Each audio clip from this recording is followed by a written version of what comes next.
Welcome back, everybody, to the Charlotte Bobcats Retro My NBA franchise. It's been a while since I've posted one of these videos, and this is going to be the first video in the series in a live commentary format. Admittedly, I think that's part of the reason why I put this off for so long. I'm just not fully comfortable with live commentary quite yet, but it's something that I'm pushing myself to do more. So hopefully this video goes well. And also I figured this is a good time to post a Bobcats video because we are at a stopping point between playoff series in the Bulls franchise. We just made the finals. Those videos will come pretty soon. But, you know, I think it's been long enough without a Bobcats video. Here we go, 46 games into Season 1. I'm hoping to finish out the rest of the season in this episode. But before that, we have All-Star Weekend. And I don't believe we have any All-Stars, but we do have a participant in the Rising Stars Challenge. Yes, Andre Iguodala will start for the rookie team alongside Dwight Howard, Jameer Nelson, Josh Smith, and Jose Calderon. Here is the rookie class so far, with Dwight Howard projected to win the Rookie of the Year award with a crazy average for a rookie, 22 points per game, 10 rebounds, 2 blocks. But Andre Iguodala, although he missed some time with injury, might be the runner-up. 14.4 points, but he's doing it in a lot of different ways on the court. Over a steal and a block per game, and 4.6 assists per game. He's a very good passer at just 21 years old, shows a great understanding of the game, and he's crazy athletic, and he's doing it on both ends. Iguodala is one of my favorite players of all time, to be completely honest, and I'm very glad that we were able to snag him at number 4 overall in the draft. Here are the starting lineups for the rookie-sophomore game. Iguodala will start right across from LeBron James. What a way to start off this episode. Iggy versus LeBron. And here we are. All the players wearing their own respective team jerseys. And before we go any further, I am going to be player locking on the small forward position. Iguodala guarding LeBron. And couldn't box him out there, but we do get the rebound. First time calling NBA 2K live. This is kind of an exciting moment for me. All right, Jameer, pack it up. He's going to drive.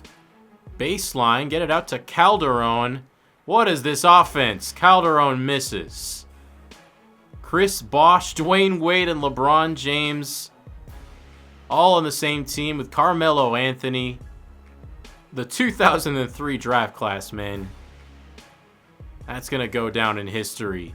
LeBron backing down Jose Calderon. How did he get switched on to him? First points of the day go to the chosen one. All right, we get the ball for the first time, and we're going to lob it up. Josh Smith wasn't ready for it. And laying it in on the other end is TJ Ford. One of the more forgotten names from that draft class. All right, give me the ball. I'm tired of this, man. Set me a screen here, Josh Smith. We're going to drive baseline and lay it in. All right, what play do we have called? Oh, it's the same one. Will it work better this time? Oh, come on, man. You were right there. I also haven't played 2K in a long time. I've been pretty much exclusively football focused. Even though I'm posting those Bulls videos, I played those games a long time ago. So bear with me. As Dwight Howard, not able to lay it in, but he puts it up on the putback. And we're going to have to stay in front of LeBron. And he's just going to body us to the rim.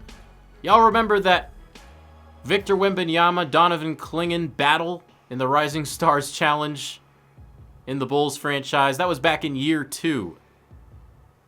As we give it to Howard on the block, and he does the same thing 2 times in a row. A putback off his own miss.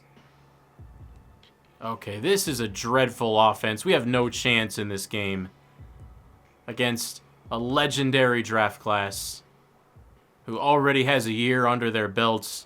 These rookies have no idea what they're doing. Carmelo, defended by Josh Smith. How are we going to get open here? Guarded by one of the most athletic humans to ever exist. We're just going to keep giving it to Dwight Howard. And he knocks in the hook shot. We're going to stunt and recover. LeBron open for three. Got it. I think we stunted a little bit too far into the gap there. Oh, we're going to cut to the basket. Oh! Iggy up high and down hard. Off the assist from Jameer Nelson. I thought he was just going to deliver a regular chest pass. I was not expecting him to lob it up. Iggy camping in the corner. Gets the pump fake to work. And misses the layup. Set the screen, man. Oh my, Dwight Howard! I was mad at you for not setting the screen in time. And I think I forgive you now. Maybe the rookies do have a chance with Dwight Howard carrying us. We lead 12-11. We're going to call timeout. We'll see if we get subbed out here. Alright, so I forgot to record with OBS for the span of about a minute, so I'm back in post-commentary. And we did get subbed out at the timeout, but we're back in here at the beginning of the second quarter. Apologies for the frame and video quality drop. Josh Howard hits a three in Iggy's face. And Ben Gordon answers with a three for the rookies, as we're up by 6 right now. Good backdoor pass from David West inside to Josh Howard. Here is Sean Livingston working with Emeka Okafor. And Luol Deng throws a backdoor dish to Andre Iguodala, who jams it in for his 5th and 6th points. 32-24, Josh Howard continuing to attack Iguodala, but good defense. As we get the rebound, take it up the floor. Call for a screen from Emeka. Stopped, but drops it off to Emeka for 2. And after this timeout is when I realized I wasn't recording, so back to the live commentary now. Rookies up by 4. Got to periodically check to see if Iggy comes back into the game. He is taking an extended rest here in the second quarter, as the sophomores have cut it to a 1-possession game. Iguodala back in the game with a minute to go in the second quarter. Dwight Howard at the line, and it gives us a 2-point lead. Still salty that Mehmet Okur was not an all-star this season. His stats certainly make him deserving of an appearance. There's just not a whole lot of spots to be given out. And a 3 from Jose Calderon. Wade, underhand floater, no, and a buzzer beater by Bosch. Incredible. They're going to review that. I believe he got it off in time. That is one of the more impressive putbacks I have seen on 2K. Putting up just before the buzzer expires for halftime. He clearly gets it off. This could be headed for an exciting finish. 1-point game at the half. And we haven't been able to do much with Iggy. Might need to start demanding the ball. Here we go in half number 2. So All-Star Weekend in 2005 is held at the Pepsi Center in Denver, Colorado. And it's the first time LeBron James will play on the big All-Star Game stage. And up high for Carmelo Anthony. Oh, come on. Chris Bosh rejects our... I don't even know what that was. A floater attempt?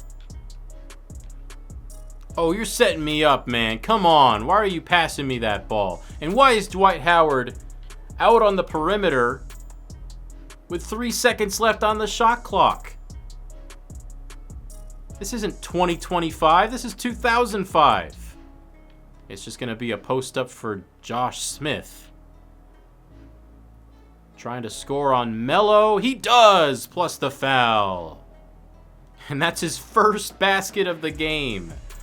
Alright, so maybe there are some players struggling even more than Iggy here. And he slips the screen. Great move from Carmelo Anthony. I did not expect that. And we are tired. We try to put up the layup, and it misses. And it's an over-the-back foul, I believe. Iguodala already at 61% energy. What is going on? No, I did not want you to lob it to me. Ugh, it's so hard to actually make contact with the defender setting a screen. That's why I almost never choose power forward or center when I'm doing a my player. I end up being the... Oh my! How is that a foul for Josh Smith? He snatches that out of the air, sending Carmelo to the line. And he has a case for All-Star or Rising Stars MVP. Why are you pointed that way? Last second shot for Iggy does not go. I don't know if we're scoring the rest of this game. He's already got the Gatorade symbol. He's got a cold streak. Just get us on to the rest of the season, please. Can he at least make this open mid-range jumper? He cannot. Alright, next possession, I'm calling a timeout. And we remain in the game. I don't know what coach is thinking. This has not been Iggy's night whatsoever. And a nice pick and roll operated by Dwight Howard and Ben Gordon. Yeah, much better at 5-on-5 than player lock, as you can see. Yeah, I'm really not that good at 2K. I'm a play merchant. I'm a freelance merchant. I don't know how to actually create opportunities by myself. Carmelo, mid-range jumper, nothing but net. Didn't even see the contest. Alright, you're just giving me the ball like I'm actually going to do something with it. Ooh, what a bounce pass from Ben Gordon. How long is Coach going to keep us in here in the third quarter? And it's been an eternity since we've scored. Doesn't feel like we're going to score anytime soon. As the computer is definitely better at running the offense than me. Good pick and roll pass from Livingston. Ahead to Luol Deng. And blocked out of bounds by Anthony.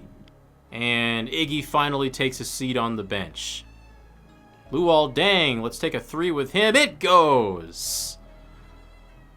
I guess all that needed to happen was Iggy to sit down. It is now a 13-point difference with 9:43 to go. Iguodala still not in the game. How about with 5 minutes remaining, a 15-point game? Here's Iggy. And he's got to work against LeBron again. And we're actually getting a play run for us. All right, now wait for the screen. He's going to set it and drop it off to Howard. That was inaccurate. And I think he held on to that a little long for the assist. And he ends up getting the bucket off his own rebound. Oh, no! Saving the day is Emeka Okafor. LeBron James nearly brought the house down in Denver. Looks like Carmelo's going to win the MVP of the game on his own home court, which is nice for him. As Dwight Howard recovers for the contest on Bosch. We're going to sprint to the corner. Okafor is going to set us a nice screen. And blocked by James. Happened about 11 years too early. Now we guard Anthony whirling to the basket. And he's blocked by Smith. And That's the play we have drawn up. A mid-range jumper off the catch for Dwight Howard. I don't think we're winning this game. Jameer Nelson guarding Carmelo in the post. Money. Yeah, I don't like not being able to control an entire team. This is not fun. Especially when LeBron's guarding you. They're just in love with the lob today. There was nothing there. But somehow Anthony gets it back and finds LeBron. This is a massacre. So far, the only times we've gone up against LeBron, he's absolutely embarrassed us. Let's try rejecting the screen this time. And we throw it straight to Bosch. Iggy has 60% energy right now. And another volleyball spike by Smith. And it goes right to James. And another block by James. We just cannot escape the defensive pressure. And I'm sure he's about to score again. Nope, it's TJ Ford beating us backdoor. Yeah, this is one of my worst performances of all time. Iggy's out of the game. We're just going to simulate to the end. And the rookies are going to win by 23 points. 111 to 88. Dwight Howard's 28 points. Not enough to will his team to a competitive second half, as Carmelo Anthony will take home Rising Stars MVP. LeBron James, 14 points. Chris Bosh had 17 rebounds. And a good showing from TJ Ford, who has 80 overall. At least we got 500 VC to spend on my player that I'm never going to use. And Ray Allen ends up winning the three-point contest, and Vince Carter of the New York Knicks is the slam dunk champion. Here are the starters for the 2005 All-Star Game, and you got the retro jerseys as well. Not one of the more memorable All-Star jerseys, but definitely not a bad one. Stephon Marbury gets the All-Star start as he comes off an NBA championship and is continuing to have success. He's joined by Kobe in the backcourt, and then Carmelo Anthony, the sophomore, will get the start on his home court in the All-Star Game, and he's joined by Dirk and Duncan. Amari Stoudemire is injured, so he will not be playing in this game. On the East, it's Kidd, Iverson, LeBron, Pierce, and Shaq. All right, it's close here in quarter number 4. The West leads 98 to 96, led by 19 points from Kobe, 18 from Dirk, 18 from Duncan. And Allen Iverson has been the best player for the East. LeBron James with a double-double through 31 minutes. Now with 6:35 to go, the West leads by 6. Kobe taking over here in the fourth quarter. And it's a one-point game again with 2 minutes to go. Let's see the end of this thing. Dirk Nowitzki at the line has a case for All-Star MVP. Here's Paul Pierce. Marbury defending. Pierce backing him down, double-teamed, and throws it away to Tim Duncan. West with a chance to extend their lead. Marbury makes it 5. Carmelo Anthony putting the spin move on LeBron. Those two have been battling ever since high school. And that's going to go on the career highlight reel of Carmelo Anthony for sure. LeBron answers. Makes it a 5-point game. 82 combined assists between the two teams.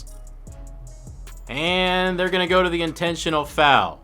Tim Duncan will go to the line, as they do strategically choose the right player to foul. And Duncan misses. The second one is up and good. Well, it's now or never for the Eastern All-Stars. Shaq inbounds to Jason Kidd.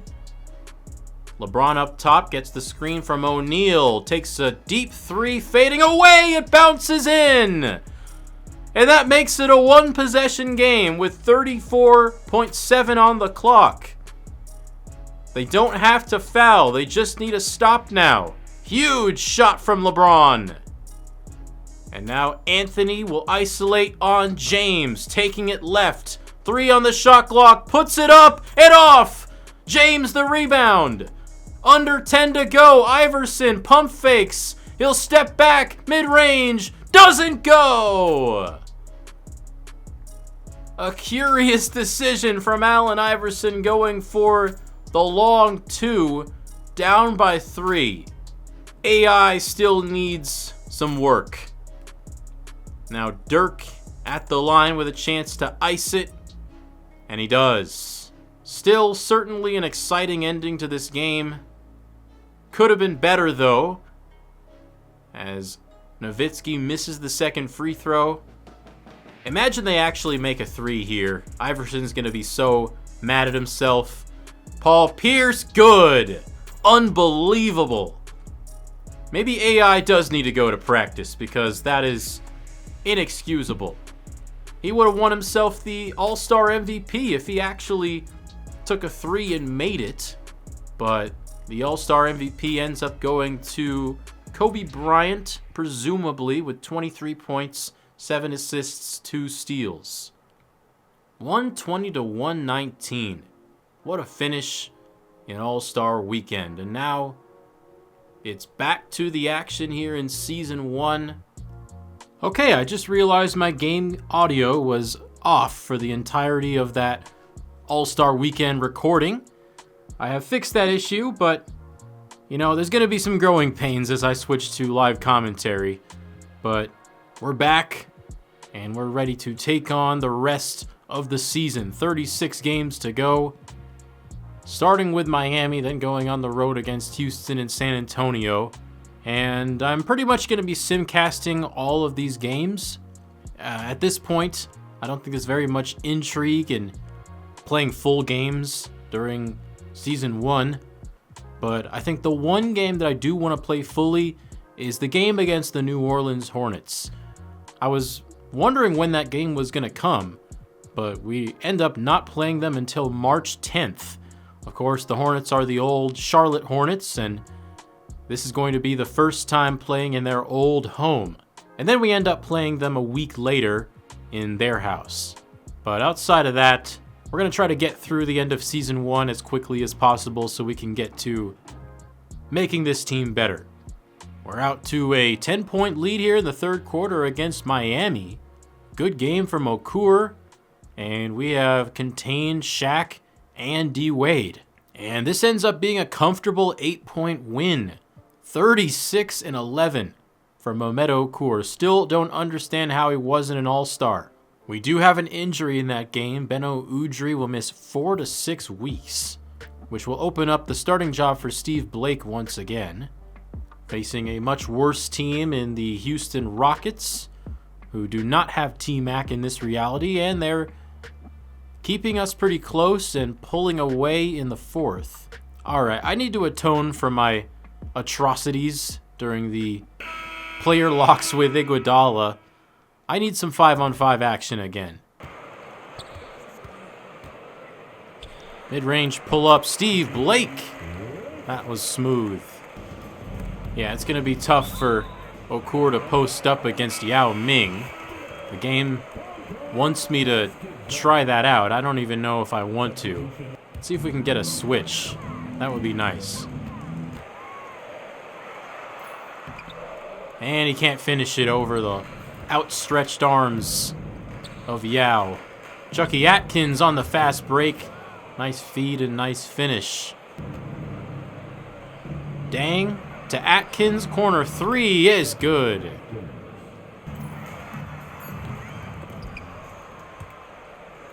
Oh, what a save from Stevenson, and it goes right to Ariza. Atkins gets Blake to bite on the hesitation move and knocks it down. 16-point lead for Houston. Mid-range pull-up. Iguodala got it. And nice job, Okur stealing it away. Dang. Post entry to Yao. Backing down Okur. Misses the shot over his head. Iguodala trying to get a bucket in transition. Stopped by Dang. Pass deflected. And Atkins is on it. And he lays it in. Everyone's tired. Okur can't hit anything. Iguodala. Everyone has the Gatorade symbol. We just had the All-Star break. Why are we getting tired already? No good from Haslam. And that's going to do it. 106-90. We absolutely fall apart down the stretch. Facing the 30-19 San Antonio Spurs, who absolutely destroy us in the first quarter. We again only managed to score 2 points in the last 2-3 minutes of the game. 98-84 is the final score. Let's take a look at the MVP race, as LeBron was the front runner earlier in the year, but it looks like Tim Duncan has overtaken him, as the Cavs have not gotten their record in better shape. The Jazz are 28-22, make that 29-22. Matt Harpering has a field day against us. The Knicks have been a disappointment with Dwight Howard and Vince Carter. They are 9 games under 500. A really bad fourth quarter once again. We just are incapable of playing a full 48 minutes, and we lose by 12. Can we beat Atlanta, who's 26-27? Solid first half. Solid third quarter. And I think that lead is enough to keep 103-91 victory facing Chicago. Lose the second quarter by 15, but we come back and it's tied with 5 minutes to go. This is something that I wouldn't mind jumping into. I love that old Bulls court with the basketball at center court. Brings me back. Iguodala having another fantastic game, and he's going to take it all the way to the hoop. Bobcats lead. Hope you guys are enjoying the video so far, even though my commentary and the gameplay has not been ideal. Jumper from Jamal Crawford. Open three, Okur. Good! Who's wearing number 23 on the Bulls? It is Trenton Hassel. Crawford. Fancy pass to the trailing. Who even is that? Andres Nocioni. Blake open for three. End of the shot clock. No good. Kirk Heinrich in transition. Drains it from the elbow. I think this team might need a timeout right now. We need to just have a breather. Everyone under 70 energy except for Deshaun Stevenson. Man, the Simcast energy is just brutal sometimes. Everybody's tired. Every time you jump into a game, it's like this. There's no one I trust more than the guys that are out on the court right now, though. We're just going to have to stick with them. Three for Iguodala, rattles out. Down by one. Jamal Crawford trying to extend to the rack, and good. All right, let's let this play develop here. We get a slip screen and another screen. And Blake will pull and miss. Oh, the lob to Tyson Chandler. That was very nice as we now trail by 5. Tyson Chandler locking down Mehmet Okur in the post. And Okur will pull and hit from the elbow. Heinrich inside to Eddie Curry. Elbowing Haslam out of the way. Now we trust our best player. Okur misses the fadeaway. And the Bulls can run the clock out now, and they score. Tyson Chandler puts the nail in the coffin. can't hit the shot over Chandler. Just too physical. We need to up our physicality. We also need to up our conditioning, apparently, because we're always tired. 3, Stevenson. Got it. Maybe it's not over yet. I think at this point you do have to foul. Kirk Heinrich goes to the line with 11 points. Not his best day from the field, and he misses the first. We still have 2 timeouts remaining, but I have no idea how we're going to get another basket. So Okur will probably be the guy we want to get it to. Blake, open, corner 3. No! Okur rebounds. He passes it out. No! Are you kidding me? I was spamming too many buttons. Man, this is a terrible performance on the sticks for me today. I did not mean to pass that out. Iguodala, our last chance. It's off, and the Bulls win. I'm used to saying that in a positive context. That's the question. Will I be able to win an actual played game for the rest of Season 1? Or am I just too rusty at this game? Iguodala with 25. Still not enough. Outplayed by Jamal Crawford. So that makes 2 wins and 5 losses post All-Star break. Now we play the defending champion Suns for the first time. And we're destroying them. What is going on? Up by 22 with 5 minutes to go. And we win this by 17. And the Suns dropped to 41-15. That's probably still a top 3 record in the league. Iguodala puts the team on his back with 28. And also 3 blocks to go with 2 steals. Nice game from Steve Blake as well. We lose to the Orlando Magic. And then we beat the Boston Celtics by 14 points, only allowing 18 to Paul Pierce. Okur has 29. And now we play the 20-36 LA Lakers. It's just Kobe and nobody else right now, and that seems to be enough to beat us. 104-99, we make a push at the end, but it's not enough. Vlade Divac goes for 25. Lamar Odom, 24. I'm really losing interest in this season. Maybe we shouldn't beat the Bucks. We actually want to get the number 1 pick, don't we? Looks like we're going to beat them. 117-102, and we approach the contract extension deadline. I don't think we have anybody that I want to extend right away.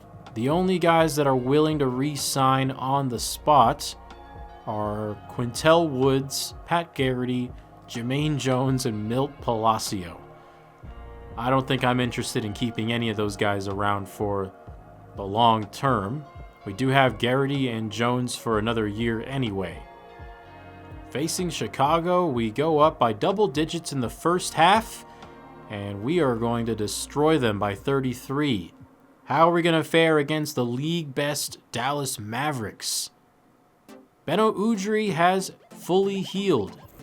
Let's compare the stats for Udrih and Blake one more time. Udrih, 9.4 points per game, 3.9 assists, 1.8 turnovers, and 44.7 from the field. Good free throw shooter. Steve Blake has had about equal success from the three-point line, worse from the free throw line, worse from the field, and worse in just about every area. So I think it's a no-brainer for Udrih to return to the lineup. He'll get 30 minutes per game, and then Steve Blake will replace Milt Palacio's 15 minutes.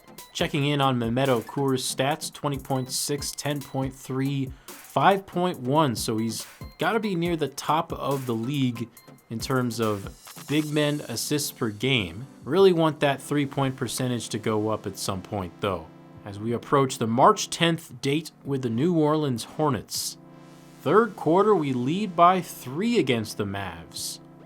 Dirk Nowitzki, 18 points, Andre Iguodala 13, 12 from Quintel Woods off the bench. And the Mavs do take the lead near the end of the quarter.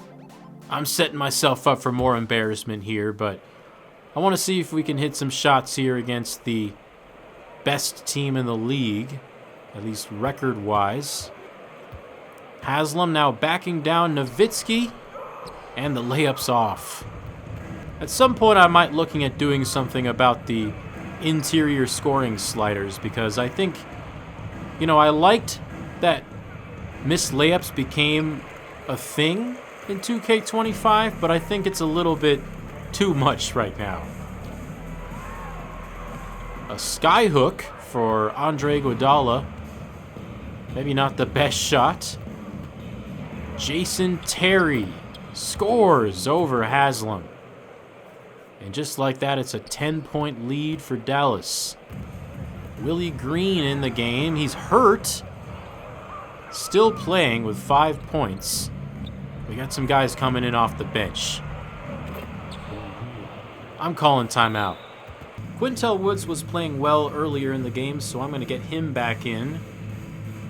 Iguodala will play shooting guard. Okay, this is not who I intended to be in the game. Are you pulling the Simcast sub glitch on me again? Steve Blake here to save the day.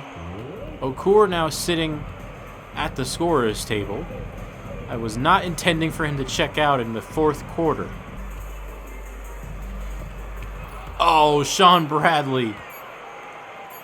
Quintel Woods trying to beat the shot clock, and he does.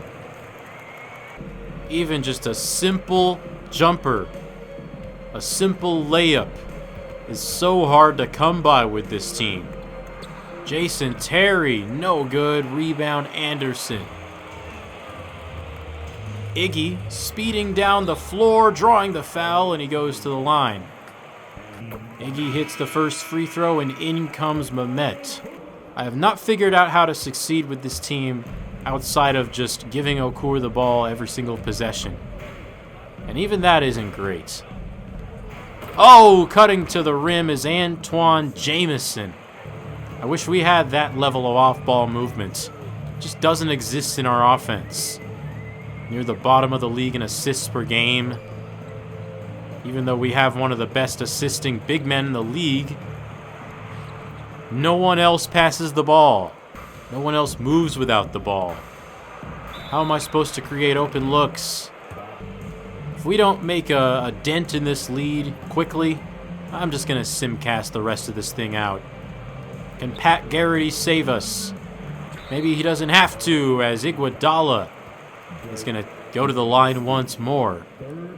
Maybe that's our most reliable source of offense. Iggy hits both. Now can we figure out a way to get some stops? Steve Blake is not exactly the player I want guarding Steve Nash. What was that gamble from Pat Garrity? Leaving Nowitzki wide open for the floater. Dirk picks up his dribble, fades away, and hits it. Woods open from the mid-range. He will shoot. No good. Rebound tap back out to Vashawn Leonard. And he'll take it all the way for 2. All right, I'm giving our offense one more chance. If we can't do something here, I'm just calling it quits. Iggy open for 3. No, Okur manages to get the rebound. And we reset. Blake, no! I pressed the wrong button again. No, Nowitzki got his own rebound. Jamison, Nash. Jamison will try. A 3 is good. 19-point game. This thing is over. I'm just determined to get a 3 with Okur. That misses. Boos raining down from the fans. Blake tries the crossover, and he shoots it off the side of the backboard. I am done with this. Final score 120-92. We score 30 points in the second half after scoring 30 points in each quarter in the first half. This team just has nothing left in them. Bruised bicep for Willie Green. Sure, we'll give some minutes here to Jermaine Jones. So we are still 2 games ahead of Milwaukee. So if we're trying to get the #1 pick here, a loss here would be beneficial. Do I need to go in and tank us? I've proven to be pretty good at that. I don't know. I have too much integrity. We're going to beat the Bucks yet again. It's 127. Where did our offense come from? 35 from Deshaun Stevenson, 29 from Okur. We lose the games we're supposed to win. We win the games we're supposed to lose. Watch us beat Phoenix. The game is suggesting a new starting lineup idea for me. It wants me to start Danny Fortson over Udonis Haslem. It also wanted me to start Steve Blake over Beno Udrih, but I'm not doing that. Everybody is tired. How is Danny Fortson tired? Bro's playing like 2 minutes a game. I digress. I have a strong suspicion we're going to beat Phoenix. It remains close here in the 3rd quarter. We pull away in the 4th. And we do. We win by 15. This team is so confusing. And now we finally made it to the game against the old Charlotte Hornets, now of New Orleans. We are 3 games behind them. Neither team looks like they're going to make the playoffs. Speaking of which, we can look at the playoff picture briefly. In the East, it looks to be pretty much up for grabs. There are quite a few teams that can still sneak into that 8 seed. It feels like only the 13, 14, 15 seed are truly out of playoff contention. The Bulls, by the way, have not been good at all, despite having largely the same roster as they did last year. Okay, so the Cleveland Cavaliers have turned it around a little bit. They are in the playoff picture at 32 and 33. There are a lot of teams hovering around that 500 level, at least in the East. In the West, Dallas and Phoenix still compete for the top spot, with the Mavs 2.5 games ahead of the Suns, followed by Seattle, the Spurs, and the Jazz. And there's also going to be a battle for the 8 seed between Sacramento and Denver, but there is a sizable gap between them and the Timberwolves.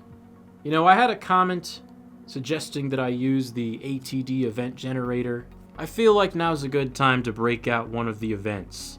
I am drawing and we get Tank Bowl. Basically what I'm supposed to do is select a good player on one of the teams with the worst record and give him a red icon injury that puts him out for the rest of the year. So the worst teams in the league are Milwaukee, Houston, Portland, Chicago, and Charlotte. And there are 2 more teams under 400 with the Lakers and the Magic.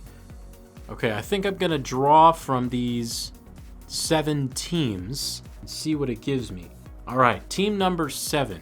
I guess I'm going to give that to the Orlando Magic. Their best player is Grant Hill, who's already dealing with an injury, so it makes sense to just make him out for the rest of the year. It's Grant Hill, after all. Okay, we're going to give him a spinal injury for the next 45 days. They've already got another back injury for Zaza Pachulia, who's out for the season with a broken vertebrae. Pretty bad injury luck for Orlando. But with that out of the way, let's get into this game against the New Orleans Hornets. It'll be interesting to see how these home fans welcome their old team. There's always a lot of teal and purple in the stands here at Bobcats games. A lot of fans still bring their old Hornets gear. Beno Udrih getting the start at point guard again, facing Baron Davis, one of the best young guards in the league. David West also on this team. He comes off the bench. And we barely even jump. We let them have the tip, as New Orleans is back in Charlotte for the first time. Baron Davis isolated on the right side, trying to dunk all over our defense, and Danny Fortson Sends him to the free throw line, sacrificing his body there.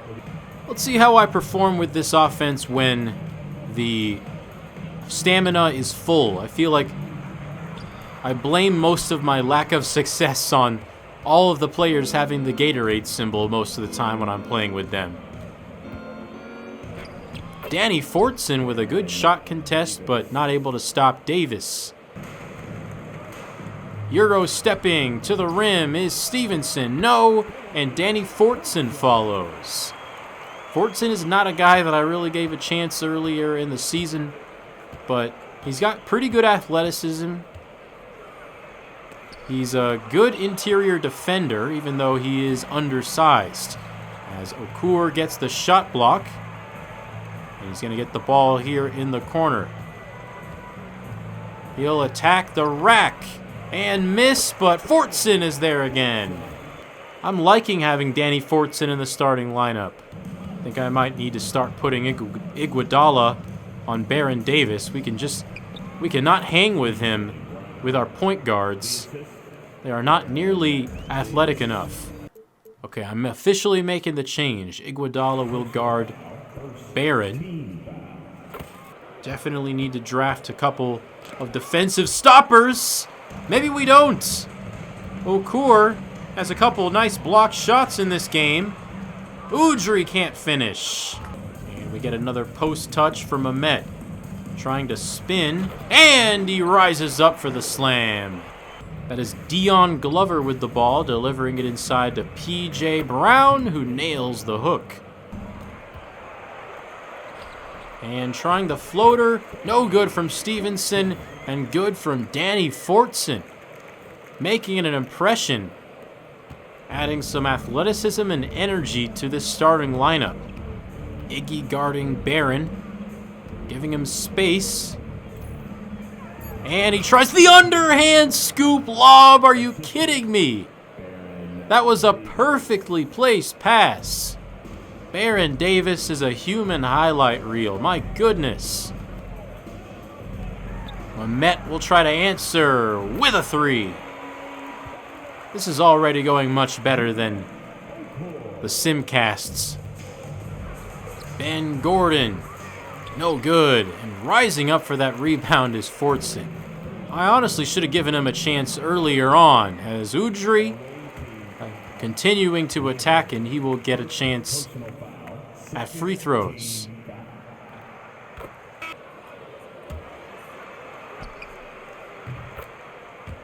That was a great screen, freeing up Davis for three.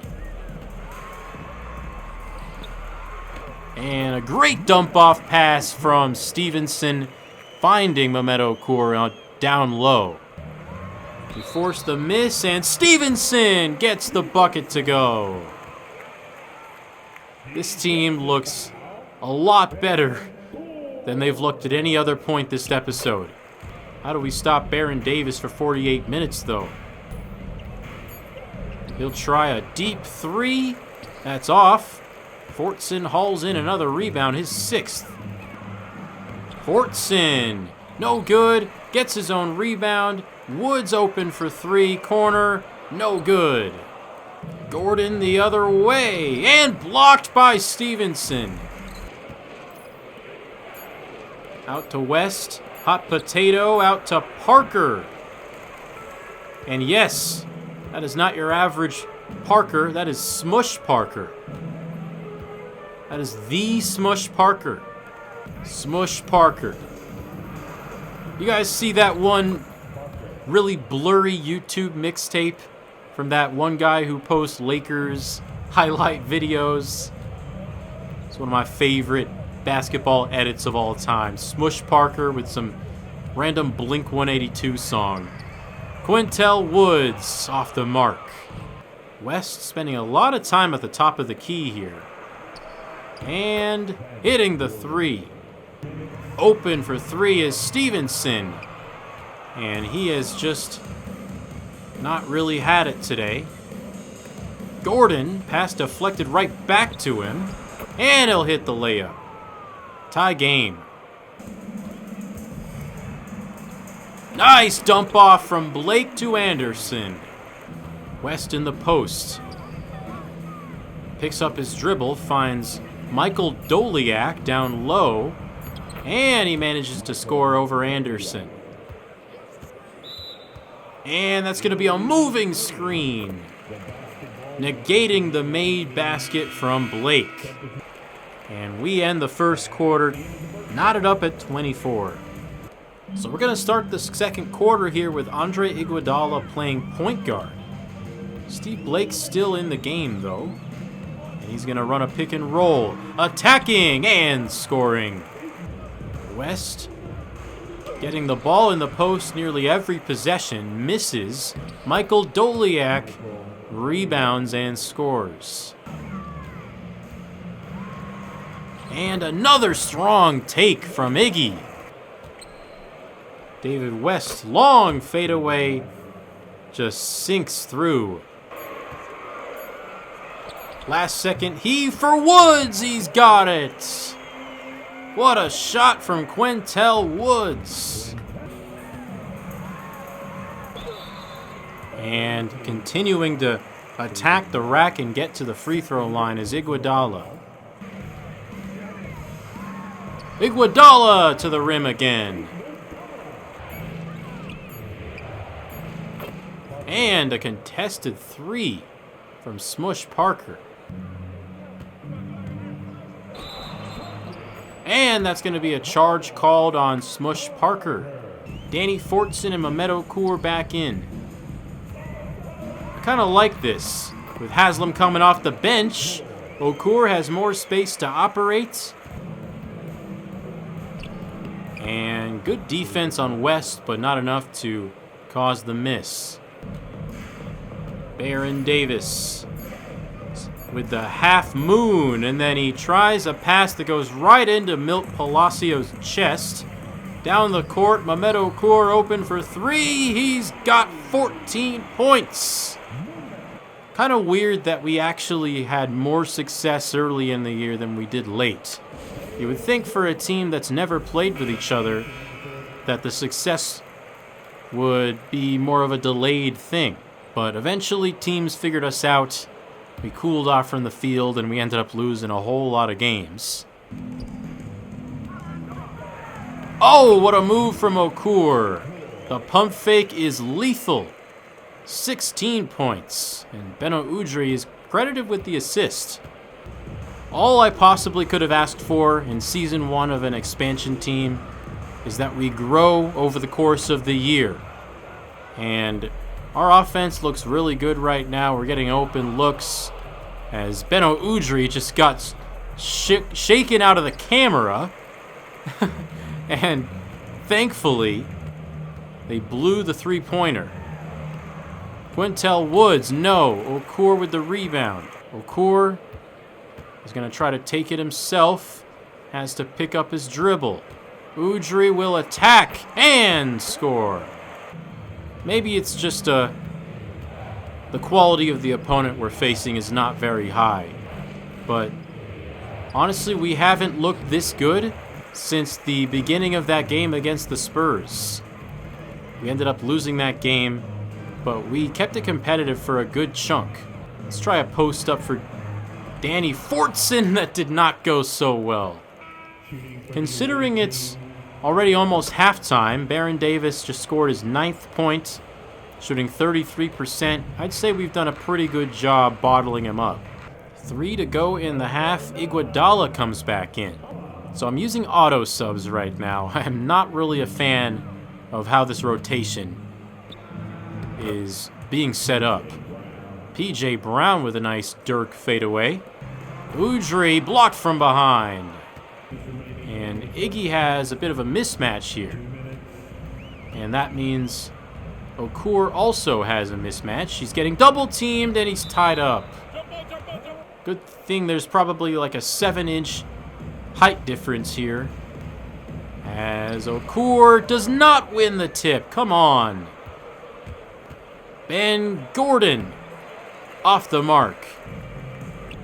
And Davis steals it right back. Up and down we go. Glover lays it in. Mid-range pull-up for Udry. It bounces around and in. And Okur will drive. Clock running down. No good. Gets his own rebound. Misses the layup. You gotta be kidding me. That is a shot you have to hit 100 times out of 100. We do head to the locker rooms in the lead, 46-41. Let's see if we can continue to score here in the second half. We've been known to fall apart in the fourth quarter as of late. Stevenson, 3, good. Just his 6th point of the night. Baron Davis has had a hard time scoring against Iguodala, but he dishes it off to an open Ben Gordon. They continue to bite on pump fakes. Iguodala sets up, no good. Rebound by Fortson, his 11th. Udry, pick and pop. Okur, a 3, no. Udry chases it down. And a fresh 24. Another pick and roll. And a layup by Udry is off the mark. And coming around for the block is Fortson. He has been incredible in his starting debut. Iguodala through contact. Baron Davis isolated. Drives baseline. Gets up and puts it in. Incredible athleticism and bounce from Baron Davis. Stevenson just inside the line. You gotta be behind the line there. A long 2 gives him 8 points and a 6-point lead. Davis, good.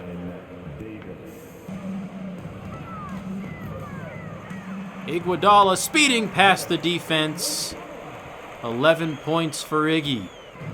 Iguodala, coast to coast, blocked emphatically. Let's see if we can get him back. Iguodala down low, scores. Iggy to the rack. He is just realizing that there is no need for him to be passing the ball. He's the only guy that's scoring consistently for us. 0 assists. I wouldn't be surprised if he ends with 0. So far, it's been a tightly contested matchup with the Hornets.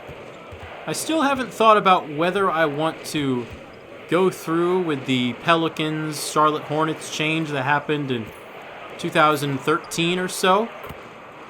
As any NBA fan knows, the New Orleans Hornets eventually changed to the Pelicans, and then they ended up giving the Hornets identity back to the Bobcats, who rebranded to the Charlotte Hornets.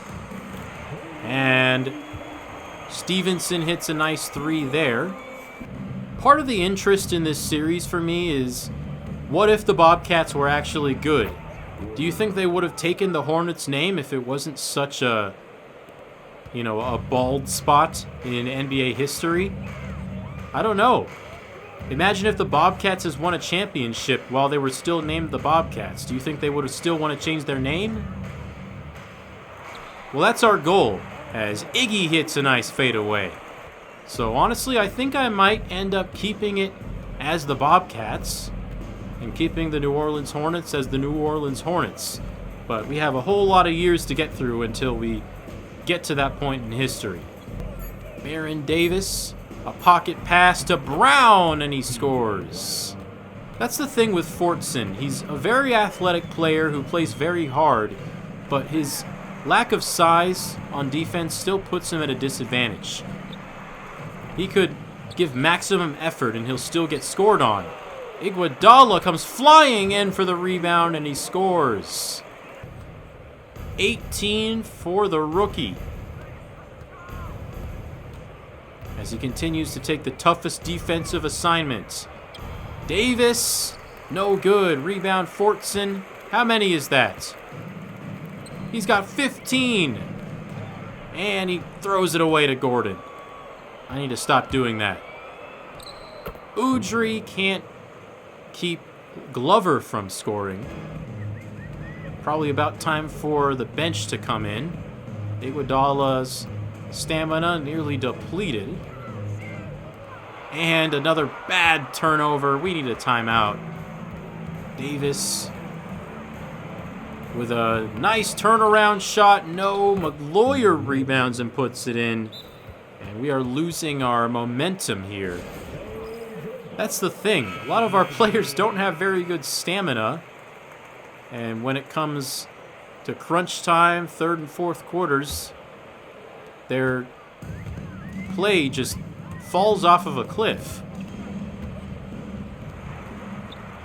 Off a screen, Stevenson hits. Okur really has not played very much in this game. He is on the bench yet again in favor of Udonis Haslem. And trying to get too fancy with it, Stevenson turns it over. Gordon pulls up and hits. Tie game at 67. Inside to Udonis Haslem in a crowd, and it's a 3-second violation. What kind of rotation is this? Avi's Story now in the game. I haven't gotten a chance to play with him. And a mismatch for Anderson. We're going to post up Ben Gordon. Putting it up and in. Gordon rises up and gets the and one to go. Blake, pull up, no good. Anderson tips it in. Blake for three, no good. We head to the quarter number 4, down 73-71. A lot of that quarter was played without Okur and Iguodala on the floor. Joseph Forte with the ball. Finding David West, and he gets his own rebound. Somehow it found him, and he scores. Woods crosses over, and he's blocked. And the starters are back in the game with 11 minutes to go.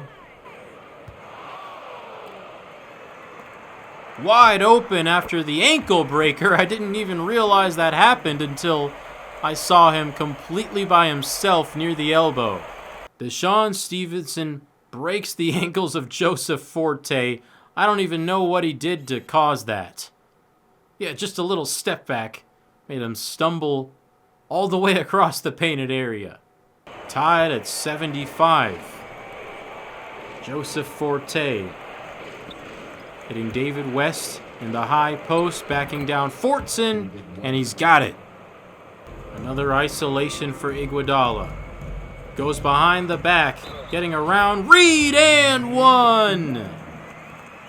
It ties the game, and the free throw gives us the lead. It'll be a pick and roll. Make that a pick and pop. Okur open. Can't hit the three. And Okur called for a ticky-tack foul there. Michael Doliak hits both. Blake going full speed, pulling up for the jumper. For some reason, they got Jermaine Jones in the game instead of Andre Iguodala. Are they trying to sabotage me? I think I'm going to have to turn off auto subs. Woods will drive, spin, and leaves it on the rim. Blake inside to Okur.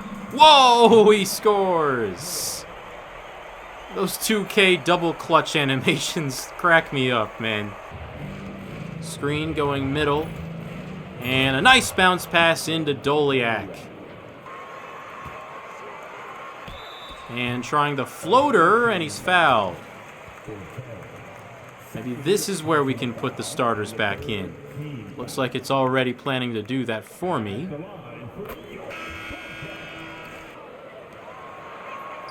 Ben Gordon for three over the outstretched arm of Danny Fortson.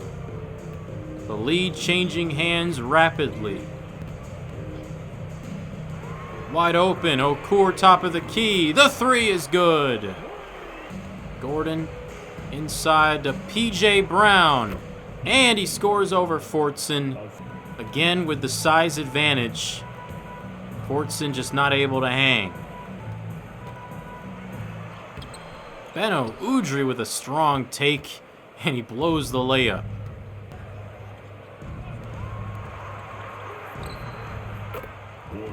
Gordon again. 4-point lead for the Hornets. Ooh, nice drive from Udrih, and he scores this time. Davis looking for Brown. He's got him. Backing down Fortson again, and that's too easy. Stevenson, a pull-up is good. 17 for Deshaun. Jamal Magloire. Inside. Blocked by Okur. And we will post up Okur, who's on the hot streak. Fading away. No good. Stevenson up the right side of the floor. Crossing over. And Udrih wants it up top. He's got a 7-footer on him. Where's the mismatch? Udrih, open, can't hit it. No, Iguodala will get another chance. He'll penetrate, and he's smothered. But we get the steal on the other end. Fortson speeding down, finding Stevenson, and the pass stolen. Careless with the ball. Who is going to take control of this game? Baron Davis finds space for a three. It's good. 5-point lead for the old Hornets. And trying to slip the screen is Okur. He is not open. I want to rescreen. This time, Okur has space to rumble to the rim. 1:40 on the clock. Baron Davis with a head of steam. He's blocked. Great defensive game from Ahmed Okur. Iguodala off to the races. He'll drive around PJ Brown. Inside to Okur. Fouled and goes to the line to shoot two. I keep getting Jamal Magloire and PJ Brown confused. Big free throws from Ahmed. And he greens the second. Hits them both. And we're down by 1. Screen right. Gordon attacks, fouled. Just his second personal foul. Haven't had any guys in foul trouble, as Ben Gordon has been the best player on either side. And his free throws put the Hornets up by 3. What are we going to have cooked up this time around? The pump fake frees him up for the layup. 29 from Ahmed Okur. An exciting finish. One team with Charlotte roots. One team is looking to build them. And Magloire scores. No, that was Brown, assisted by Magloire. I swear those guys look just alike. 100-97. Udrih to Okur, pick and pop. 3 is off. I think he had a foot inside the line anyway. We needed that. And the shot clock's still on. And he gets too greedy with it. But they get the offensive rebound. We have to foul. Unbelievable. We were so good at grabbing rebounds earlier in the game. And did we just use a timeout too? Oh my goodness. The fact that intentional foul is the same button as called timeout creates those unwanted situations where it just automatically calls a timeout for you. Magloire's free throws make it 4. We only have 1 timeout left, even though we should have 2. And, oh my goodness. I'm so bad at executing down the stretch because I rely on the auto play calls, and the play calls that it gives you during crunch time are total BS. That never works. Why does it think I want a slip pick and roll there? No, I want an actual screen. Baron Davis to the line, hits the first. Another frustrating end to a game. Just a microcosm of our struggles this season. Iguodala, no good at the buzzer. And the old Hornets are still king. They get the better of the Charlotte Bobcats back on their old stomping grounds. And I have to imagine those fans in teal are pretty happy. It's going to take a little bit more work to win over these Charlotte fans. Final box score, Mamedo Okur leads all scorers with 29. He is just so fun to use. Even when the team is struggling, he's usually having a good game. Iguodala with 21 and 6 slowed down in the fourth quarter, only had 3 points. A far cry from the third where he scored 11. 17 from Stevenson. Danny Fortson was grabbing rebounds like crazy earlier in the game, but when it came to the fourth quarter, he only grabbed 1 in 9 total minutes. As for the Hornets, Ben Gordon and Baron Davis are a pretty difficult backcourt to stop. New Orleans hit 10 three-pointers in 21 attempts. Well, that's definitely the last full game we're going to be playing for the rest of Season 1. Let's get through this as fast as we can, as we are going to lose by 2 to the New Jersey Nets. The Nets, by the way, 37 and 30. They could make another run to the finals if everything clicks for them during the playoffs. Good second quarter against the Lakers in Staples. And we're going to walk out of there with a 4-point win. We got games against the Rockets, which we beat, the Pacers, which we lose to, and the Hornets again, which we do beat. Wasn't really interested in simcasting those games. 29 and 40 Celtics, we beat them 97-94. Beno Udrih with 21 points. Another game against the Celtics, we win again, and Udrih looks like he's going to have to miss the rest of the regular season. That is brutal. A broken wrist, and Steve Blake will return to the starting lineup. Danny Fortson started a few games, but really didn't have great statistics. I liked his impact on the game against the Hornets, but I think statistically, Haslam deserves to start the vast majority of games.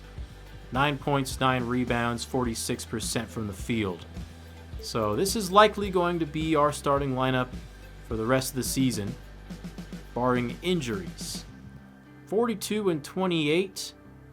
So we have 12 games remaining. Another game against the 39 and 32 Pacers. We'll jump into this simcast here.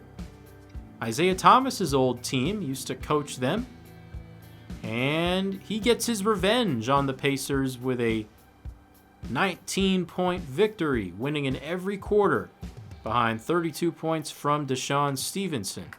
Of course, the Pacers are a shell of their former selves, with no Ron Artest after the malice at the Palace.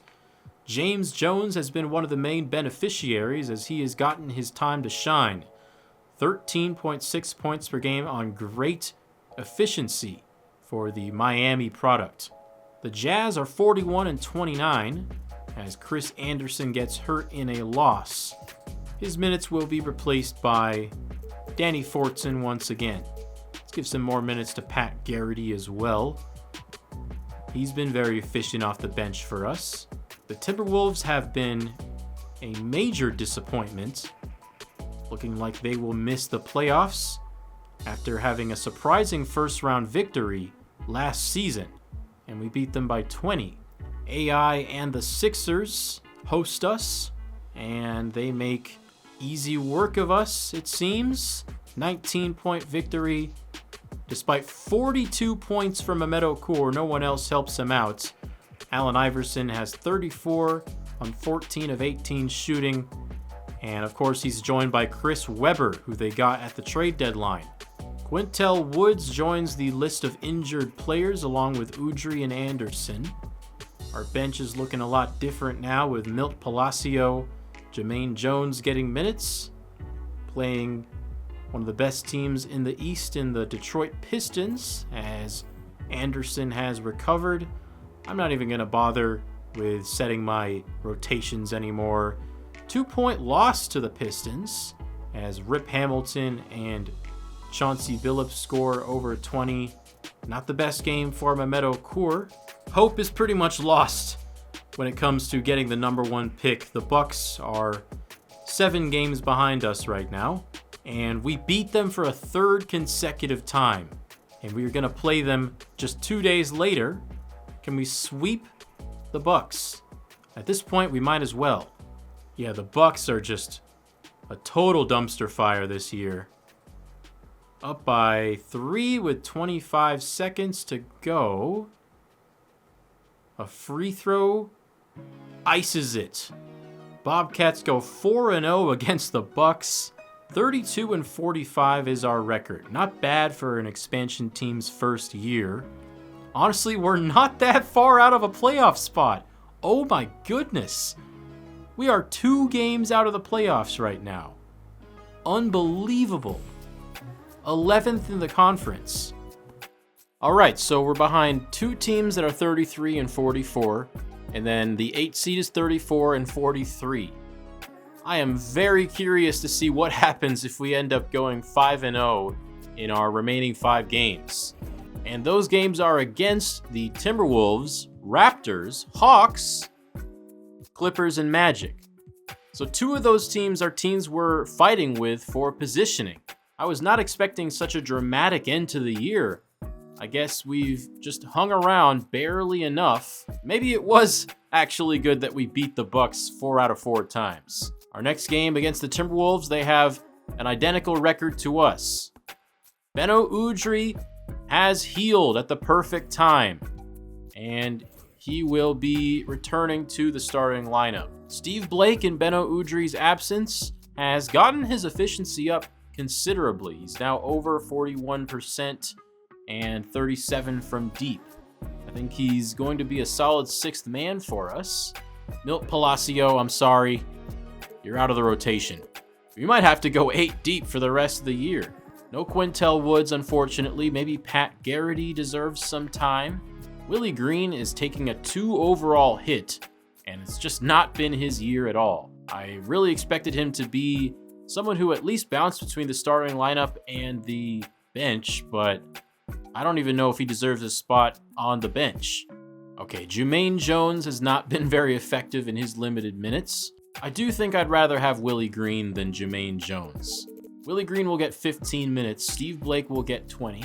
Pat Garrity will get 15. We're going to give as many minutes as possible to our starters here. 4 out of 5 players getting 35 minutes.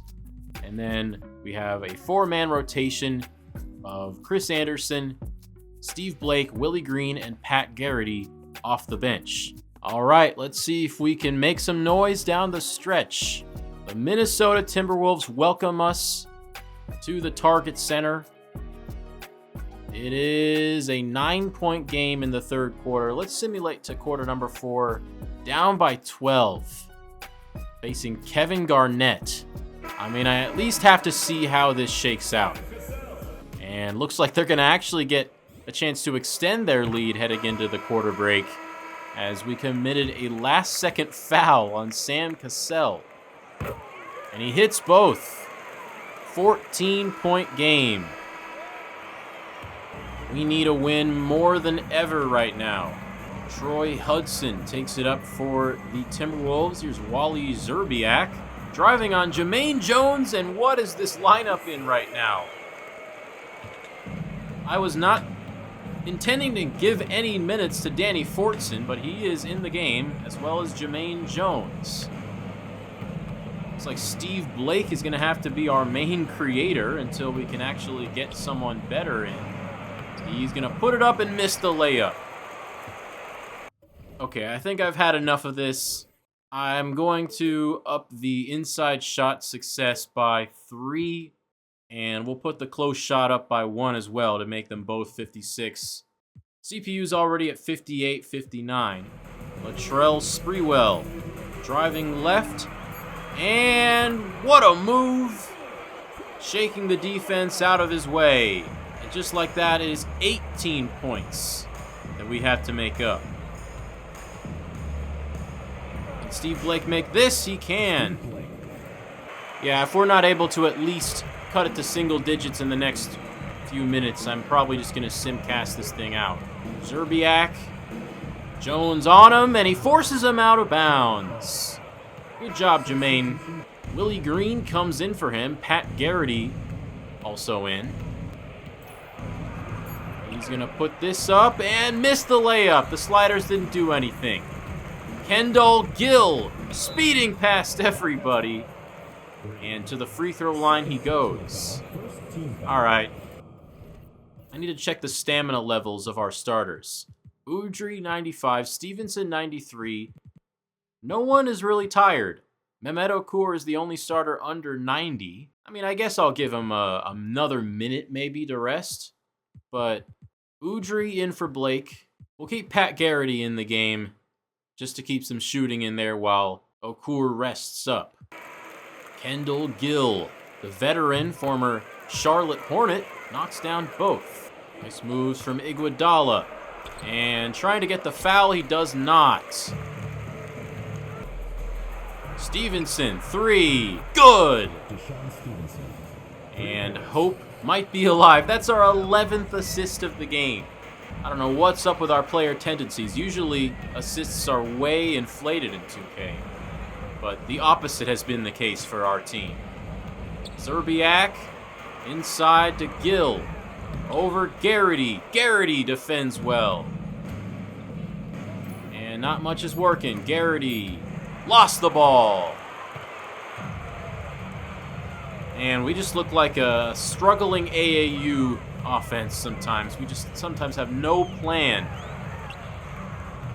And Hudson puts it up to 17. Shot clock running down. He'll try the step back. And he's short. And we'll get a little bit of Okur minutes in here and see if he can work his magic. Aslam to the rim. Udonis makes it a 17-point game again, and look who's getting ready to check in for the Timberwolves. Kevin Garnett. He has not been able to lead his team to success, but he remains one of the elite power forwards. Iguodala trying to get an early look, and he spins and slams. 11 points for Iggy. Hoping for more down the stretch here in a must-win game. Hudson drives right past Stevenson. He fell asleep. Stevenson open. Can he make up for the mistake? He cannot. And we just need to get the ball in the hands of our best player, Mehmet Okur. Backing down Skinner and misses the layup. We take the charge? No. Garnett just skirts right around Udry.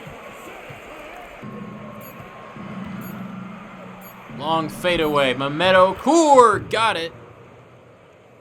He's been very quiet today, just 13. Vassell around a screen, has to hoist and misses. Nice job boxing out Iguodala. Now, can you guys run the floor with a little bit more urgency, please? Double clutch, Iguodala. It hangs on and falls off. Hudson just breaks our hearts. And that's pretty much going to do it for this one. 107-84. We lose the fourth quarter by 9. Man, the Timberwolves did their best Bulls impression. 6 players in double figures. We had 5. Deshaun Stevenson and Mehmet Okur, the only ones over 15. The next loss would probably eliminate us from contention. So the Raptors are now 35-43, and they destroy us in the first quarter. And we come all the way back, up by 7. Up by double digits now in the fourth quarter. And we come back in a big way to beat them by 11. Box score headlined by Mehmet Okur once more. That's the performance we needed last game. Here's what it looks like now after that win. Half a game behind the Celtics. They are half a game behind the Hawks. And then 1.5 game difference between the Hawks and the Raptors. I don't know if this is going to work, everybody. Definitely got to win this game. In a tight one. I don't know what the math looks like for us, but you'd like to see us come through in this spot. 5 minutes to go, and a big run for Atlanta puts them up by 9 with 4 to go. Iguodala has 26 points. And he takes a tough shot, can't get it up and over Josh Smith. Good screen, Haslam to the rim and lays it in. Kerry Kittles, traded from the Nets this year, and he takes it coast to coast. What a move. Iguodala for 3. It's good! And we are hanging in here with 3 minutes to go. Timeout, Atlanta. Josh Smith tries a corner 3, and it's nothing but nets. Of all people, Josh Smith drains a 3. Trying to get Iggy open. In rhythm, a 3. Too tired. Haslam rebounds, puts it up. It's off. Smith over Iguodala. I don't know what to do, everybody. Can't even hit simple layups. Good pump fake. Okur for the slam. Smith trying to put us out of our misery. Faking. Putting it up and off. Good D from Haslam this time. Stevenson to Okur. Running the floor for the dunk. Vaughn hits a cutting. Al Harrington, he missed the dunk. A glimmer of hope for the Bobcats. For Iguodala. Open jump shot. Good! 31. Andre Iguodala having one of his better scoring performances of the season. And we're down by 5. Need a stop here. Capital N. Smith. Misses! Let's call timeout. I need our players to be rested. I don't know if rested is going to be achievable in this game, as Iguodala is still at 59 energy. I'd like a 3 here. Haslam's going to have to come out for Garrett. Trying to get a good inbounds play here. Okur. Open. No. Garrity saves it. Iggy will drive, spin, and he's fouled. Really would have liked the and one there, but could have been a lot worse results than that. Iggy, he's tired, not the best free throw shooter, but he greens the first. You guys know what time it is. Fate of the universe on the line. I want Iguodala. I was not fully confident there. And we don't have to foul. Shot clock still on. Can you take a quick shot, please? Smith lays it in! Using his strength to get positioning under the rim. And I don't know what we're going to have to do now. Garrity's open for 3. No good! Okur saves it. Another pick and pop, please. Garrity will try again. No! That's our season. A 5-point loss to Atlanta, and we absolutely needed it. We are all but eliminated from the playoffs. 33 points in 37 minutes from Iguodala was not enough. Only 3 players in double figures this time. I apologize. My analysis needs to get better. I feel like it always revolves around how many players reach double figures. Josh Smith, dominant today. And he comes away with the game winner. And he keeps the Hawks' playoff hopes alive, I would imagine. Well, 2 games remain. Might as well look at the playoff picture one last time. And we are now 3 games out of a playoff spot with 2 games left in our season. That's it.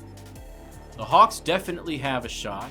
The Celtics may have an outside shot depending on tiebreakers with the Hawks and Raptors. The top 7 seeds have clinched. Cleveland has clinched at 40-40. And the top spot is still up for grabs. Pistons, Sixers, and Wizards within 1 game of each other. In the West, all 8 seeds are decided. The Suns will have the top seed, with the Mavericks right behind them. The Spurs get over 50 wins. The Kings managed to make the playoffs even after trading away Chris Webber. The Jazz are really on the rise with Andrei Kirilenko and Carlos Boozer leading the way. They do have a very deep roster with Michael Finley and Mo Williams off the bench. Very curious to see what the Mavs do in the playoffs this time, as they obviously had that first round upset. Last year, when they were the 1 seed, they lost to the 8 seed. They are potentially an even better team this time around with Jason Terry added to the mix. 2 games remain against the Clippers and the Orlando Magic. The Clippers are playoff bound, and they're playing like it. 16-point lead in quarter number 1. We do claw our way back. Okay, under 2 minutes to go. We've cut it to 3 points. 1 point now with a minute remaining. I don't know. This might be our last chance to get a win this season over a playoff team. It may be meaningless for us, but hey, I want to see our team win games. That has not been a theme of this episode. Rafer Alston is in at point guard. Gets it in to Elton Brand, who gets right around the Birdman. Too easy. Beno Udrih back to Okur, a 3-pointer. No, but we get the rebound.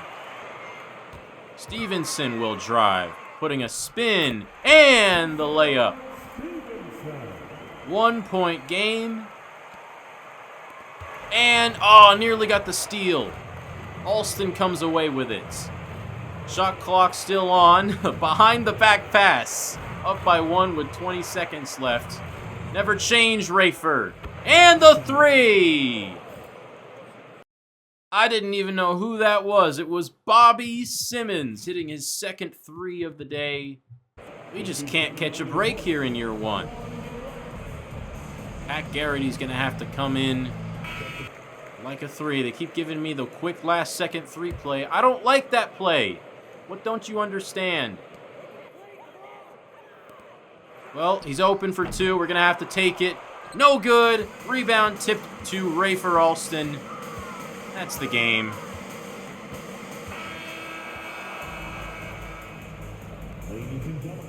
One game remaining, everybody. This has been a very, very difficult Season 1. Of course, we got more wins than I may have expected. But still, the way in which we've lost games, the fact that we just kind of look incompetent, lost out there, when I actually jump in and play, it's just been a tough watch. Corey Maggette stars in the Clippers win. And our last game is against the team we are ahead of in the standings. Orlando is 30-51. And for the last game of the season, I think I want to try something different. Iguodala at the 1. I want to give Willie Green one more chance to redeem himself this season. And he has not been happy. I think it's the morale that's been tanking his overall. Well, go out and start this game. Hopefully that'll make you a little bit happier heading into the offseason. And normally I would bench our best players in the last game and just try to see what we have in some of the back of the bench guys, but there's really no one that I'm excited to see at this point. Maybe Maciek Lampe should get some minutes. He's nice and athletic. Yeah, Chris Anderson. Let's bump his minutes back to 10 and give half of them to Maciek Lampe. Lampe having B+ athleticism at center is definitely very noticeable when he's out on the court. I don't want to make this video too long, so I'm not going to play this entire game, but I wanted to get some highlights from it. It's going to be our last chance playing with this version of the Charlotte Bobcats before we upgrade it in the offseason. And yeah, I just want to play the last game of the season whenever possible, especially when we're not making the playoffs. So here we go. Bobcats Magic, hoping to get maybe 2 quarters of action in here. The post-T-Mac Magic star Juwan Howard and Grant Hill. Nick Van Exel also came over in the T-Mac trade, and Drew Gooden starts at center. He wins the tip, and here we go. Game number 82 of the 2005 season. Great move from Grant Hill, but great defensive recovery from Willie Green. Willie Green now running the floor and missing the layup. I'm tired of not having an offensive plan, so I'm going to set my favorite plays. Here's my selection of quick access plays. Hopefully it makes our offense a little bit more digestible. And I also forgot that I could select different freelances. I used to do that a lot, but I want to go with the slice freelance. This is the freelance that the Kevin Garnett Celtics use, and I think it really creates some nice looks. I want to keep it faithful to 2000s basketball, so I'm not going to use any 5-out freelances or anything. But swing is also good, the Tim Duncan, Tony Parker Spurs. And then 3-out active I think is fair. I don't think that's too modern for this series. Maybe I'm just not a very good player in Simcast. I mean, having the players be at 60 and 50 energy right off the bat definitely doesn't help. And a very good entry pass to Drew Gooden. I have to stop myself from saying Dwight Gooden. Iggy can't believe the foul call. Nick Van Exel wearing number 37. Misses that shot. Pass ahead to Steve Blake. And he'll take it inside. Good spacing for the pick and roll. And Haslam sidesteps his defender and lays it in. Pull-up jumper for Grant Hill goes down. Stevenson wide open. He's got this one. I'm very interested in seeing what the Magic end up becoming in this series, because they've been dealt a pretty terrible hand. They lose T-Mac 1 year in, and they didn't get to draft Dwight Howard in this reality. Instead, they drafted Zaza Pachulia, who's out for the season with a back injury. Nice block from Okur, running the floor, and rising up. Nice pump fake from Gooden, getting Okur out of the way. And another 3 from Stevenson. Grant Hill ahead of the pack. Can't stop a nosebleed. 19 points halfway through the first quarter for Orlando. Pick and roll. Haslam can't finish. Leaves it short. Van Exel scores. And it's time to call timeout. Get Iggy in this game.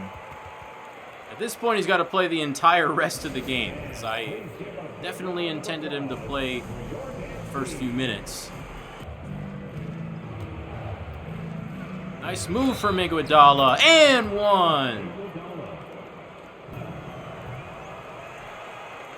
Can't hit the free throw, though, but no one else on our team is making a move like that. Nice job getting in the passing lane, Haslam. Oh! Deflected the inbounds pass right back to him. And that flips possession over to us. A very good defensive sequence from Udonis. Pull-up shot is good for Iguodala.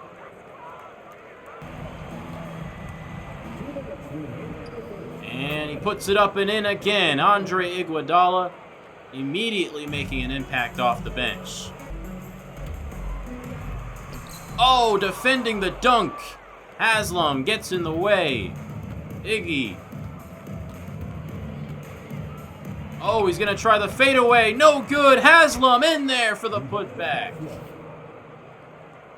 There's some energy from this Bobcats offense. Good shot, Reese Gaines. Free ball off the inbound. Stevenson can't hit, but Blake getting his hands dirty. Isolate. You know he's got moves. Blake getting around Van Exel. And no good. And the rebound tipped into the hands of Orlando. Keith Bogans. Misses. Juwan Howard on the glass. Gets it back. Puts it in. Oh, a block from Anderson on Van Exel. And Bogans nearly swiped it away. And I think this is off Anderson. Juwan Howard at the buzzer, can't hit it. And that's the first quarter. We're going to simulate the second quarter. Maybe jump in the third. As the Magic pull away at halftime. It was 62-55, but it's now 66-55. And we cut it under double digits. It is a 10-point game, and we score at the end of the third. And again, so a 6-point game. We win the third quarter. And now the final quarter of our season. Maciek Lampe's in the game. Let's see how we can do as a rim runner. And he can do pretty well. Getting behind the drop defender for the layup. Udry to the rack, and the help bothers him. Weird lineup in the game right now, with both point guards and then Anderson, Lampe, and Garrity. 5 white players are all playing right now. Udry through contact, he gets it to go. We might actually have a chance to win this. All right, a quick energy check. Iguodala's at 91. Meadowcore is fully rested. I think I'm going to have to get him in the game. Let's get Anderson out. And Iggy's going to come in for Pat Garrity. I like having Udry and Blake in at the 1 and the 2. And a smooth three-pointer from Luke Walton. I did not mean to do that. Sabotaging our team right now as Bogans takes it coast to coast. And getting Udry downhill. No! And the putback from Lampe. He is really a spark plug for us. I feel like he should have been getting minutes off the bench all season long. Maybe in place of Chris Anderson. Earl Watson makes it a 7-point game again. Iggy and Okur getting ready to check in. Trying to close our season out with a win. Garrity's too tired to get a shot off. Steve Blake will now drive baseline and hangs midair for the foul. Gets both free throws to go. Reinforcements in the game. Down by 5, 9 minutes to go in Orlando. A mismatch for Okur. guarded by two smaller defenders, and they join forces. Maciek Lampe, I really like his mobility on defense. He just feels faster on the sticks than just about anyone else on our team. Let's get out to Hedge Watson, recover, and the layup is good. Josh Powell. Okur will spin to the rim and go to the free throw line. Okur's got 12 right now. Let's try to end this game with over 20 for him. It's both at the line. Nick Van Exel, hard to guard, tries the floater, it's off. And we get out in transition. Udry working on Van Exel. Now Okur working on Gooden. The drop step move and the layup. Hill will isolate with the shot clock running down. Tries a deep three. It's off. And we get it right to Iguodala. Down the floor. It's Hill off his feet. Drops it off to Okur for the layup. Good vision. I've put you guys through a tough time this season with some of this gameplay, but I'm hoping to at least close it out with something enjoyable as Van Exel tries a street ball move and it works. How did we not steal that away? He had the ball exposed for a good bit there. We're just gonna pop this three with Okur. It's good! In his grill. 99 apiece. Here's Grant Hill to the rack. Strong drive. All the injuries seem to not have slowed him down that much, as Grant Hill knocks down the first but not the second. Deshaun Stevenson back in. Haslam also back in. As Stevenson drops it off to Iggy. We are finding a lot more success in the paint than we usually do. I'm tempted to get Haslam back out and put Lampe back in, but we'll see what Haslam's able to do. Van Exel a three. No good. Rebound Haslam. They're playing a lot further up on Okur now. But Okur's going to pull up from the free throw line. It's off. Every shot feels like it has a chance with him. Hill hits it. And the lead changes hands once more. We had a very short-lived lead. Now Orlando leads 102-101. Iguodala gets it back for us. Hill struggling to get around Green. A bad shot off the rim. Gooden stole it. Hill, 2-on-1, and a lay-in. No, I didn't. I want that to be a pump fake. No. And Plynanich makes it a 3-point game. I think we need a timeout here just to get our guys settled in. No win has been easy in Season 1. Haslam's tired. I think I want Lampe in this spot. And then Willie Green, I think I'm fine with him staying in. We're going to stick with this lineup, and we're going to turn auto subs back off. The game gives me some BS lineups sometimes, man, I swear. Iggy at the point guard to close this one out. Open for three. It's good! 106 apiece now. And the assist off the inbound from Maciek Lampe. Off to Nick Van Exel. Gets around him and tried the circus layup. It's off. Backing down Juwan Howard. Finds nothing there. Iggy lost the ball.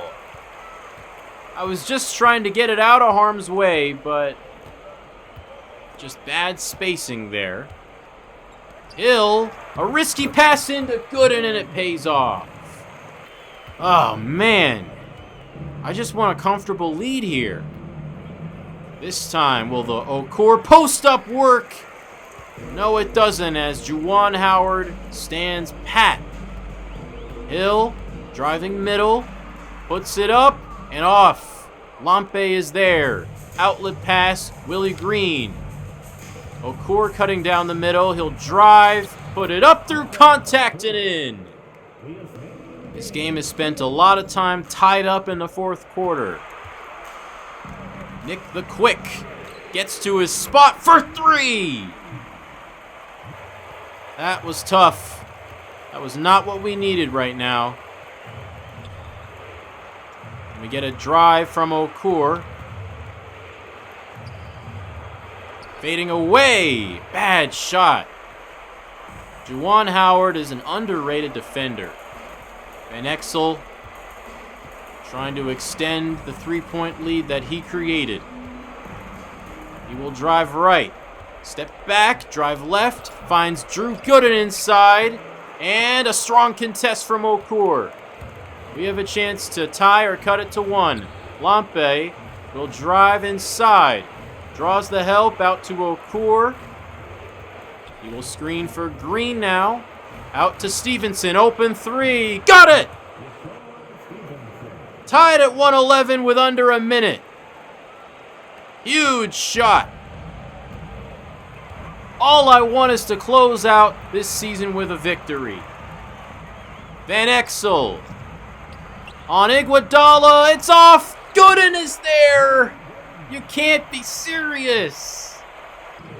Lampe to Green to Iguodala. 5 on the shot clock. He'll drive on Hill, put it up, blocked. Okur, floater, off. Shot clock is off. We got a foul. I wanted that so bad. Grant Hill came away with the clutch rejection, or it was Drew Gooden. I think they both got a hand on the ball. And we have to foul one more time to get in the penalty. Willie Green will foul Nick Van Exel, who has 23 points. He has been a problem. The crowd quiets. Big free throw for Van Exel. It's good. It's been a tough season for both teams and a hard-fought game at the end. Van Exel off on the second. One possession game. And will we use a timeout? No. Yes, we will. Yes, we will. Wanted to get a transition look for Okur. It was almost there, but the pass was inaccurate. It led him inside the three-point line. And I was like, okay, we need to reset. Well, we need our best shooters in the game now, which probably means Steve Blake has to come in. So Iguodala will go back up to the three. This is our three-point shooting lineup. I need to practice inbounds plays. I wish the game let me do that because I want a better inbounds play than this. Stevenson's going to get open. 3 to go. No! We got the perfect look for one of the better shooters on our team. I would have rather that have been Mehmet Okur taking that shot, I will admit. But you can't complain about how that play worked. I'm so tired of this inbounds play. It never works like how it's supposed to. But thankfully, the screen from Iguodala gets us free for the three. And it's just a bit too strong. I wish we could at least control who we run the play for, because in the past we've run it for Okur, but this time we run it for Stevenson. I don't know how the game makes that decision, but, you know, maybe there is a way to call a specific inbounds play for a specific player, but I don't know. It doesn't give me that much time to call the play. I wish I could do it during the timeout. That's a major request of mine. Calling an out-of-timeout play is something that is needed to be in 2K for a long time, and it just never has been. Otherwise, what do you call the timeout to do? Both free throws good for Van Exel, and that's our season. If that went in, that would have made me mad. Not gonna lie. Wow. Just a brutal Season 1 with a brutal ending. Somehow we were still in the playoff mix with just 5 games to go, but we couldn't get it done. But this is only the beginning for the Bobcats franchise. It's only up from here. Have to remember that. Mehmet Okur closes out his season with a 23-point performance. And let me exit out here to... Okay, well, we're not going to be able to view the box score until we get through these awards. Tim Duncan is your MVP. I believe that is his 3rd MVP. No, it's his 4th. His 4th consecutive MVP. Incredible. He is building a potential GOAT resume, especially if he's able to compete for another championship. Dwight Howard, Rookie of the Year, 22 points per game, 2.2 blocks. 6th Man of the Year goes to David West, who is in just his sophomore season with the Hornets, 14.2 a night. He was very effective as a bench scorer. Tim Duncan, of course, wins Defensive Player of the Year to go with his MVP. And Mehmet Okur wins Most Improved Player. I think he was the slam dunk choice for this award. I'm glad the game got it right. A 11-point difference in points per game. 9.8 to 20.9.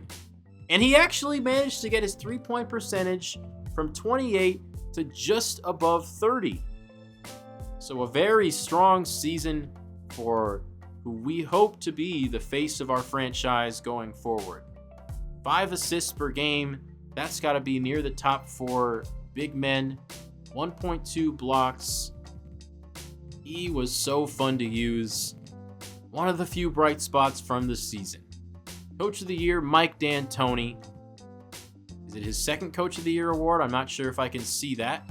But again, he gets the Suns to a very good record, the #1 record in the conference, and they look to be poised to repeat. Matthew Stauffer is the Executive of the Year, also the GM of the Suns. All-NBA First Team, Gilbert Arenas leads his Wizards to a very high seed in the playoffs. He makes the first team over Tracy McGrady, Steve Francis, Dwayne Wade, and Jason Richardson.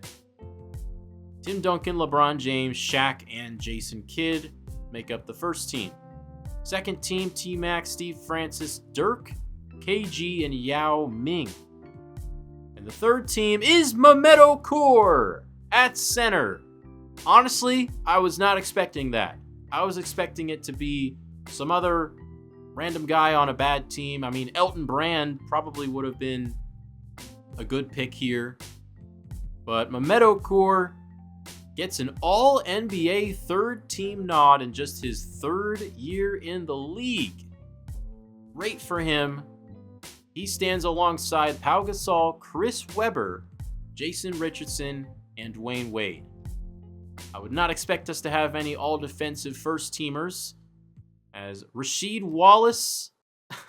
I was messing with the positions just to manipulate the All-Stars, and I forgot to change Rasheed Wallace's position back from shooting guard. I was just trying to get him out of the All-Star game, and then be able to replace him with Rip Hamilton. But, you know... Pistons were still good. I'll change it after this. Rasheed Wallace gets the all-defensive first-team nod as a shooting guard. Let's see if anyone else deserves it over him. Maybe Tony Parker. Maybe Baron Davis. A+ perimeter defense for Baron Davis. You know, let's give it to Baron Davis. He was a menace against us. Okay, I should probably switch T-Mac or Kobe with Baron. Okay, Baron Davis will be on the all-defensive second team with T-Mac, C-Web, AK, and Yao Ming.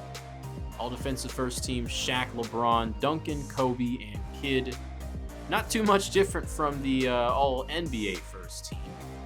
And the rookie first team will include Andre Iguodala, whose final stat line for 2004-05 is 15.6 a night, 4.8 rebounds, 4.7 assists, over a steal, over a block, and very solid efficiency from the field, solid from three, and could get better from the free throw line.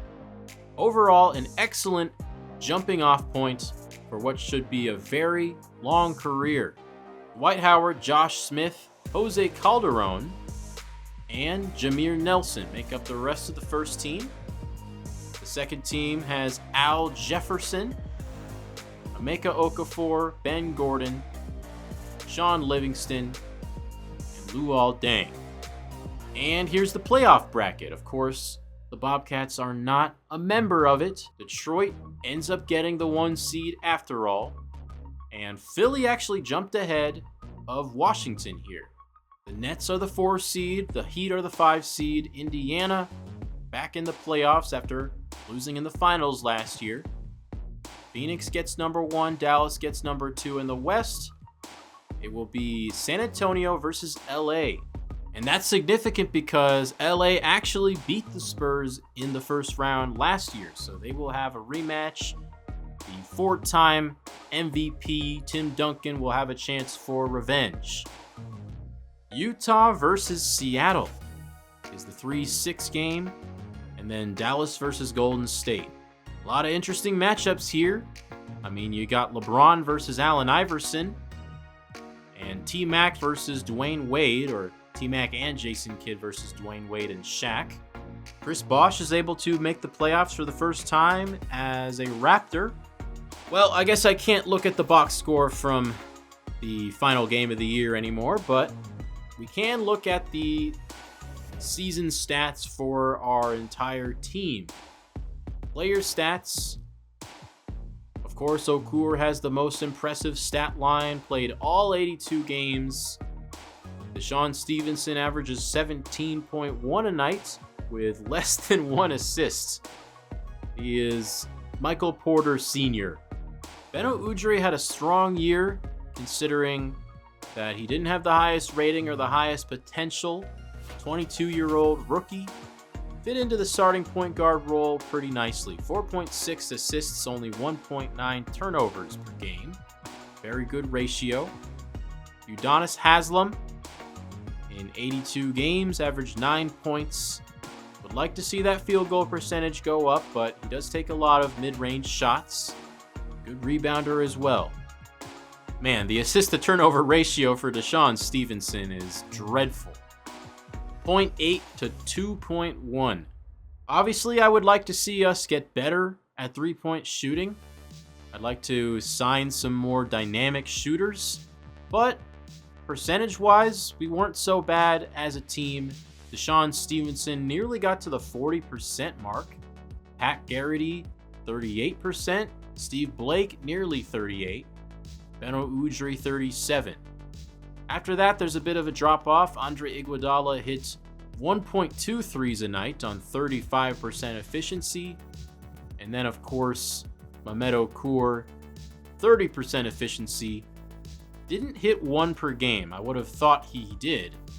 We also need to get better from the free throw line.